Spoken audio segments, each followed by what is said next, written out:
picture a general in World War One, what comes to mind?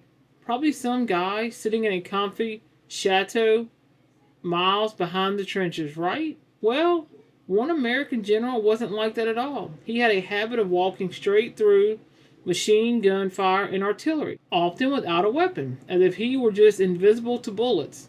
This is the wild but true story of Douglas MacArthur and how he earned his reputation as a general who simply wouldn't die. When the U.S. jumped into the Great War in 1917, it needed an army, and fast. A major in the War Department named Douglas MacArthur had a brilliant idea. Why not build a new division by pulling together National Guard units from all over the country? He said the unit would stretch across America like a rainbow. The name stuck, and so the 42nd Rainbow Division was born. MacArthur, now a colonel, and its chief of staff, landed in France in late 1917, and he was determined to lead from the very front. It didn't take long for him to get a reputation for being absolutely fearless. The legend really began to grow in the trenches of Luneville in February of 1918. MacArthur watched his men to get some real combat experience, so he joined a French unit on a brutal nighttime raid into German territory. For his part in capturing enemy soldiers, the French awarded him the Croix de Guerre, and the American gave him his first Silver Star. Just a month later, things got even hairier. During a German attack in the Salient Dufay, he voluntarily ran to a company that was getting hammered. His coolness and conspicuous courage in the heat of battle helped rally the men and turn the tide, earning him his first Distinguished Service Cross.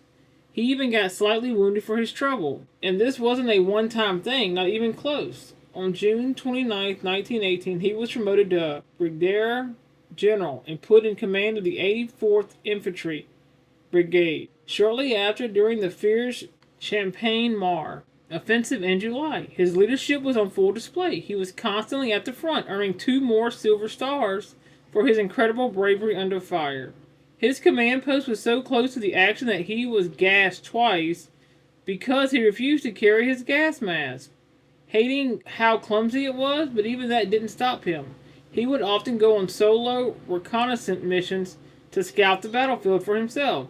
Seeing their general sharing the same risks they were inspired his men to fight harder than ever. The ultimate test came in October of 1918 at a heavily fortified German stronghold known as the Côte de Châtillon. The American assault had completely stalled and pinned down by a relentless storm of machine gun and artillery fire.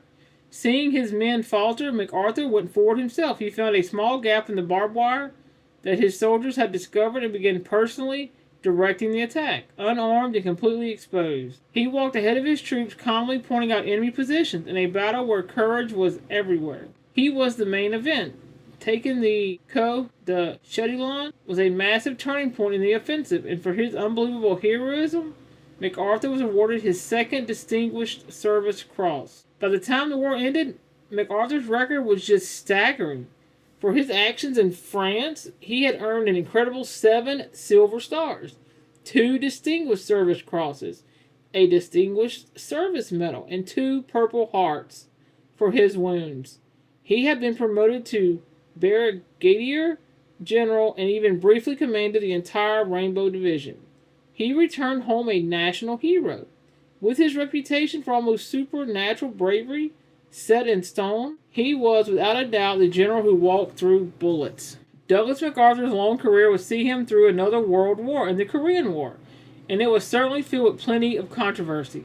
But the man he became was forged in the fires of the Western Front. It was there, leading the men of the Rainbow Division, that he created the legend of an invincible leader. So was he just reckless, or was there a method to his madness? It seems his bravery wasn't just for a show. It was a weapon. It was his way of showing his soldiers that courage could change the course of a battle. And sometimes it's the most powerful weapon a general has. If you enjoyed this story of insane courage, be sure to subscribe. And hit that like button for more deep dives into military history. And let me know in the comments what other historical figures deserve to have their story told. And thank you all for watching.